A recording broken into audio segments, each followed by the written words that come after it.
Ahijah's prophecy against Jeroboam.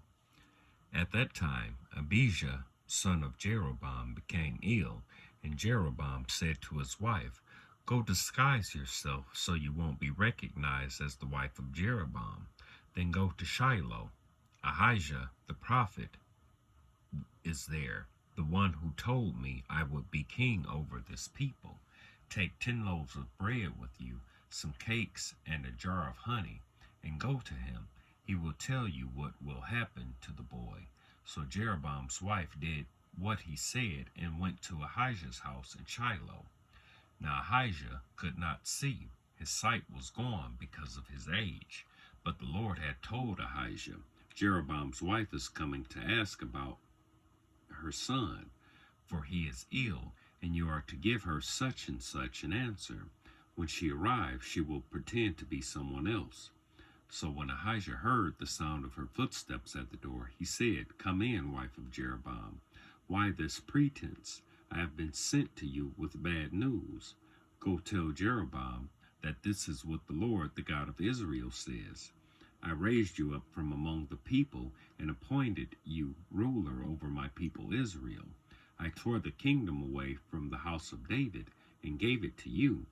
But you have not been like my servant David, who kept my commands and follows me with all his heart, doing only what was right in my eyes. You have done more evil than all who lived before you. You have made for yourself other gods, idols made of metal. You have aroused my anger and turned your back on me. Because of this, I am going to bring disaster on the house of Jeroboam. I will cut off from Jeroboam every last male in Israel, slave or free. I will burn up the house of Jeroboam as one burns dung until it is all gone. Dogs will eat those belonging to Jeroboam who die in the city, and the birds will feed on those who die in the country. The Lord has spoken. As for you, go back home. When you set foot in your city, the boy will die. All Israel will mourn for him and bury him. He is the only one belonging to Jeroboam who will be buried, because he is the only one in the house of Jeroboam in whom the Lord, the God of Israel, has found anything good. The Lord will raise up for himself a king over Israel who will cut off the family of Jeroboam. Even now this is beginning to happen. And the Lord will strike Israel so that it will be like a reed swaying in the water. He will uproot Israel from this good land that he gave to their ancestors and scatter them beyond the Euphrates River, because they aroused the Lord's anger by making Asherah poles.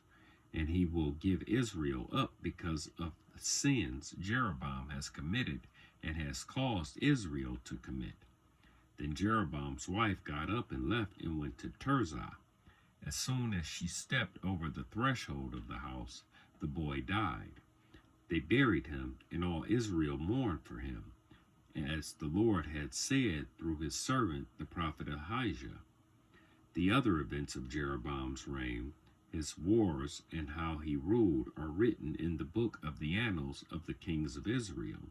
He reigned for 22 years, and then rested with his ancestors, and Nadab his son succeeded him as king.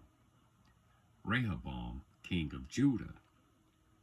Rehoboam, son of Solomon, was king in Judah. He was 41 years old when he became king, and reigned 17 years in Jerusalem, the city the Lord had chosen out of all the tribes of Israel in which to put his name. His mother's name was Naamah. She was an Ammonite. Judah did evil in the eyes of the Lord. By the sins they committed, they stirred up his jealous anger more than those who were before them had done. They also set up for themselves high places, sacred stones and Asherah poles on every high hill and under every spreading tree. There were even male shrine prostitutes in the land. The people engaged in all the detestable practices of the nations the Lord had driven out before the Israelites. In the 5th year of King Rehoboam, Shishak, king of Egypt, attacked Jerusalem. He carried off the treasures of the temple of the Lord and treasures of the royal palace. He took everything, including all the gold shields Solomon had made. So King Rehoboam made bronze shields to replace them, assigned these to the commanders of the guard on duty at the entrance to the royal palace.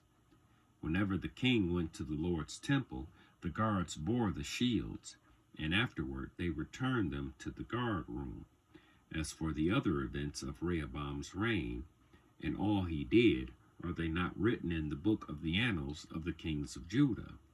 There was continual warfare between Rehoboam and Jeroboam, and Rehoboam rested with his ancestors and was buried with them in the city of David.